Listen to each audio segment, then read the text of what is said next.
ಹೇ ಶಾರದೆ ದಯ ಪಾಲಿಸು ಈ ಬಾಳನು ಬೆಳಕಾಗಿಸು.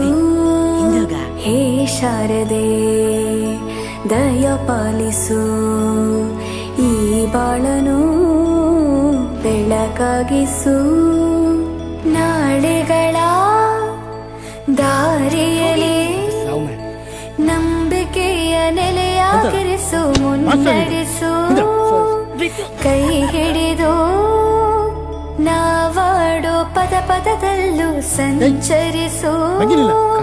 ಹೂವಲ್ಲಿ ಜೇನು ಗುಳಿ ಕಟ್ಟದೇನು, ನೀರಲ್ಲಿ ಮೀನು ಅಡಿ ಮುಟ್ಟದೇನು, ಆ ದೈವದಾಜ್ಞೆನೇ ಎಲ್ಲಾನು. ಹೇ ಶಾರದೆ ದಯ ಪಾಲಿಸು ಈ ಬಾಳನು ಬೆಳಕಾಗಿಸು. ಹೇ ಶಾರದೆ.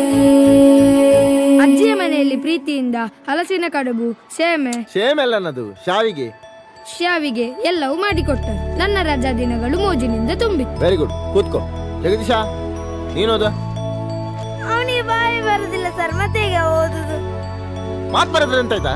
ದಿನಕ್ಕಿಂತ ಬರಲಿಕ್ಕೆ ಬರ್ತದ ಅವನಿಗೆ. ನೀನ್ ಬರೆದಿದ್ಯಾ? ನೀನ್ ಬರಲಿಲ್ಲ, ನೀನ್ ಅವನಿಗೆ ಮಕ್ಕರ್ ಮಾಡ್ತೀಯಲ್ಲ. ಅವೆಂತ ಬರ್ದೇನು, ಓದು.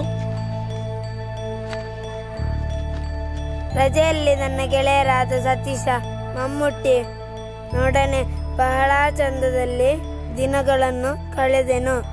ಮತ್ತು ಗೆಳೆಯರಾದ ಪ್ರವೀಣನು ಚಿನ್ನಿ ದಾಂಡು ಆಟವನ್ನು ಹೇಳಿಕೊಟ್ಟನು. ಇದು ನನ್ನ ರಜೆ ದಿನಗಳ ವರದಿ. ಈ ಪ್ರವೀಣ 7ನೇ ಕ್ಲಾಸ್ ಅಲ್ಲವನ? ಹೌದು ಸರ್, 3 ವರ್ಷದಿಂದ.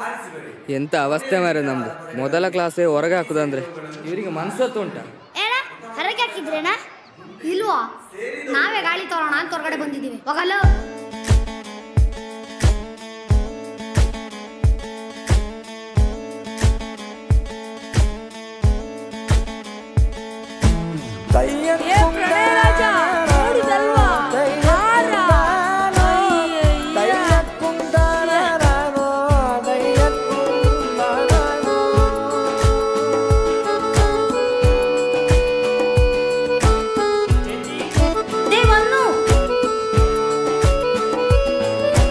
ನಾಟ್ಯ ಅನ್ನೋದು